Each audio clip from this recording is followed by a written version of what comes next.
So now let's speak to somebody who has been campaigning tirelessly for the release of the hostages, Moshe Lavi. Moshe, welcome to BBC News. You have been campaigning for your brother-in-law, Omri Miran, to be released. Omri was taken hostage on October the 7th by Hamas. Just tell us, first of all, can we start with what do you know about Omri's condition and what do you understand about his release?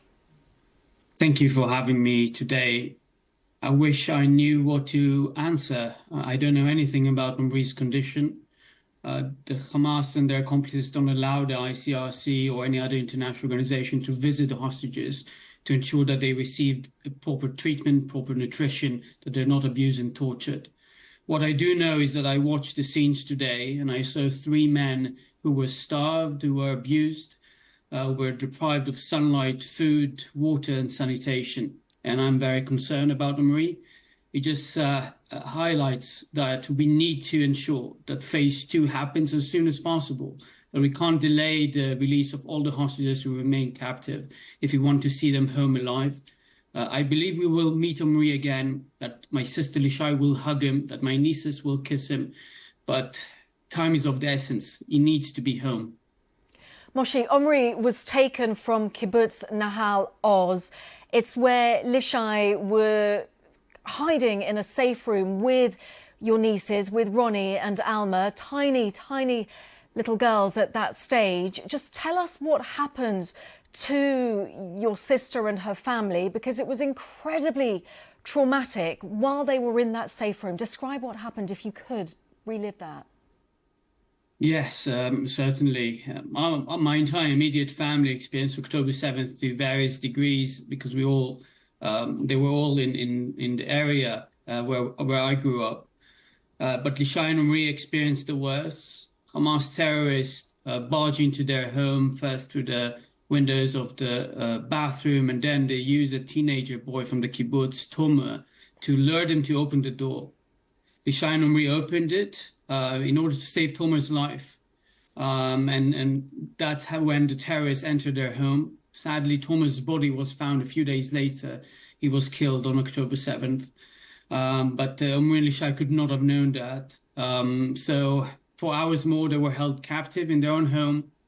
My nieces, Ronnie and Alma, were held at gunpoint. Ronnie was awakened with terrorists surrounding her and pointing a gun at her face. They were later grouped with another family in the kibbutz. This was all live streamed on Facebook of one of the captives who were held hostage in kibbutz Nahal Oz. They took her phone and filmed it. And around 1:30 p.m., Omri, with a few others, was handcuffed and taken hostage to the Gaza Strip. My sister told him she loves him, she'll take care of the girls, and asked him not to be a hero. But he has been a hero ever since, surviving, and we're waiting to see him. Luckily, my sister and my nieces were rescued that day at 5:30 p.m. by the IDF.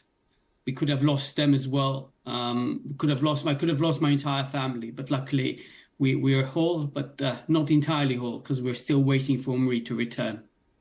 Moshe, I appreciate you just talking us through that, just unimaginable difficulty using a 16-year-old child to coax and to get Omri and Lishai to open that door. Unimaginable what they were experiencing. Just when it comes to Lishai, how is she? How are the children? Lishai is a true lioness. She inspires me every day. She's keeping the faith. She's strong. She's leading the way of our advocacy work in Israel and abroad. I conscripted in this terrible war to her cause and the cause of all the hostages. That is the prime mission we should have. And she's giving us the light and the strength to keep pushing elected officials, whether in Israel or worldwide, to prioritize the hostages, to keep talking to communities, speaking to you, the media as well, to raise awareness.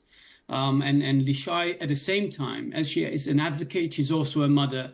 She's making sure that Ronnie and Alma are coping with the situation. Ronnie remembers everything. She's 3 years old now, 3.5 years old. So she remembers everything. Lishai tries and make sure she's holding strong. Only a few days ago, she wished to a flower, because she's very connected to nature, like Omri is, that Omri will return. And Alma, a year and a half, doesn't remember anything, of course, or at least we don't know whether she remembers, but she knows who her father is. And she asked my sister that she wants to see him. And that's why I'm doing everything I can. My sister is doing everything she can. And all our family is united until Omri is home, until we can make sure Ronnie and Alma can hug their father again. Moshe, we know that, of course, they're desperate to see their father. And as you await for news on Omri, on his condition, on when he potentially will be released, just thinking about this ceasefire deal, we're talking about it as being fragile. We understand, as the outgoing US President Joe Biden was saying, that this was his deal. This had been agreed months and months and months ago. Now that you are waiting for so long for this next stage of this ceasefire deal, I just wonder if you can just express whether you feel frustrated or angry that it's taken so long, given that this was potentially could have been done in the summer, if not even earlier. Yeah, it's difficult for me to comment. I'm not in the room. I'm not a policymaker or strategist or military strategist. So I don't know what hindered negotiations before. I do know the previous administration, the Biden administration, emphasized every time that Hamas is holding back, is not willing to negotiate in good faith, and they were not able to get a breakthrough. I do know as well that there are other interests in our government, Israeli government, that may have prevented the deal to be struck. But right now we're focused on the fact that we have a deal that the Biden administration initiated, a deal that, thanks to the Trump administration and his amazing team, it has been signed and the release has started. We're in phase one. And what I said this week in Washington, D.C. to members of Trump's team and to other communities and elected officials is that we have to expedite the release of all the hostages. Every hostage is a humanitarian case. This is not a humanitarian phase one. This is everyone should be considered humanitarian at this point, and we saw it today with the terrible footage from Gaza. And so I hope that elected officials understand they have to push to phase two and conclude this deal as soon as possible so that both Israelis and Gazans can start rehabilitate, can start recover.